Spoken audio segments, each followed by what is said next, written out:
धमाकेदार जीत के बाद मध्य प्रदेश बीजेपी का दबदबा नजर आया है। नेताओं को केंद्र संगठन में जगह मिल सकती है और जिम्मेदारी मिल सकती है।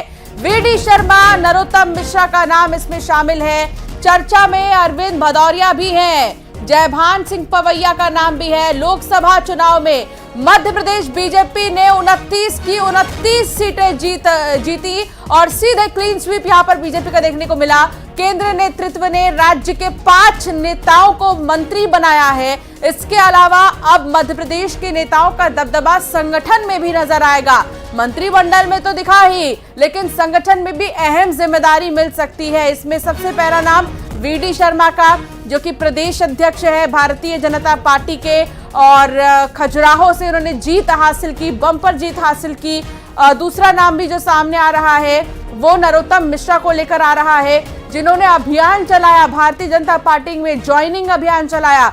और नरोत्तम मिश्रा को जब से ये जिम्मेदारी दी गई तब से कई सारे नेता ने बीजेपी भी ज्वाइन की। वासु चौरे हमारे संवाददाता साथ जुड़ गए हैं। वासु, ये दोनों ही प्रमुख फेस हैं और दोनों ही बहुत ही इंपॉर्टेंट फेसेस, जिनके नेतृत्व में हम कह सकते हैं कि पूरा चुनाव लड़ा गया और बहुत अच्छी जीत बीजेपी ने हासिल की मध्य प्रदेश में। अब इन्हें नई जिम्मेदारी भी मिलने की उम्मीद।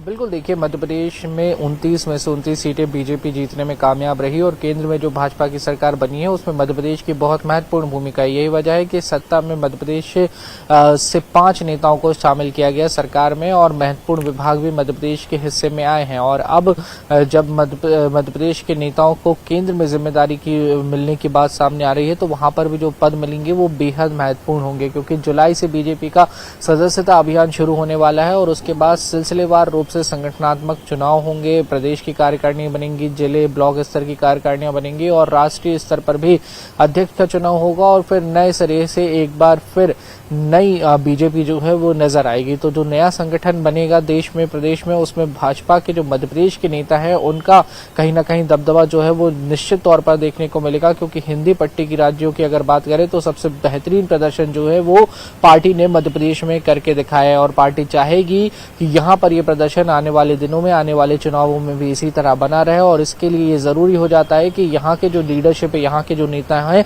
उनका दिल्ली में भी पार्टिसिपेशन जो हो वो ज्यादा रहे। तो इस लिहाज से ये माना जा रहा है कि वीडी शर्मा हो, नरोत्तम मिश्रा हो जो मध्य प्रदेश के पूर्व गृह मंत्री हैं, जयभान सिंह पवैया हो, या फिर बीजेपी के अन्य मध्य प्रदेश के नेता हो, उनको महत्वपूर्ण जिम्मेदारियां दी जा सकती हैं। वीडी शर्मा, जिनके नेतृत्व में पहले तो 2023 में विधानसभा का चुनाव बीजेपी ने एक बड़े मार्जिन से जीता, उसके बाद लोकसभा के चुनाव में 29 में से 29 सीटों पर पार्टी ने बेहतरीन प्रदर्शन करते हुए जीत हासिल की, तो उसका इनाम वीडी शर्मा को मिल सकता है। नरोत्तम मिश्रा की अगुवाई में हमने देखा कि लगातार कांग्रेस छोड़ जो नेता है वो भाजपा में शामिल हुए और इस बड़े दल बदल का जो असर है वो निश्चित तौर पर चुनाव में भी दिखाई दिया और बीजेपी को बम्पर जीत मिली। इसके अलावा मध्य प्रदेश में कई ऐसे नेता हैं जिन्होंने लगातार संगठनात्मक स्तर पर काम किया है और उस काम के बलबूते अपनी एक पहचान स्थापित की है, तो उन्हें भी दिल्ली में महत्वपूर्ण जिम्मेदारियां दी जा सकती हैं। इसके पहले भी मध्य प्रदेश के नेताओं को अलग अलग राज्यों में चुनावों के दौरान भेजा जाता रहा है और वहां पर भी सुखद परिणाम जो है वो बीजेपी के लिए आए हैं। बनाए रखिएगा, आगे भी आपसे जानकारी लेंगे। और वाकई में क्योंकि 2 अहम चेहरे हैं और दोनों ही अहम चेहरों को बड़ी जिम्मेदारी संगठन में मिल सकती है। एक तो वीडी शर्मा, दूसरे नरोत्तम मिश्रा। आप बने रहिए हमारे साथ, आगे भी आपसे जानकारी लेंगे, खबरों में आगे बढ़ेंगे और बात करेंगे मध्य प्रदेश में एक बम्पर जीत के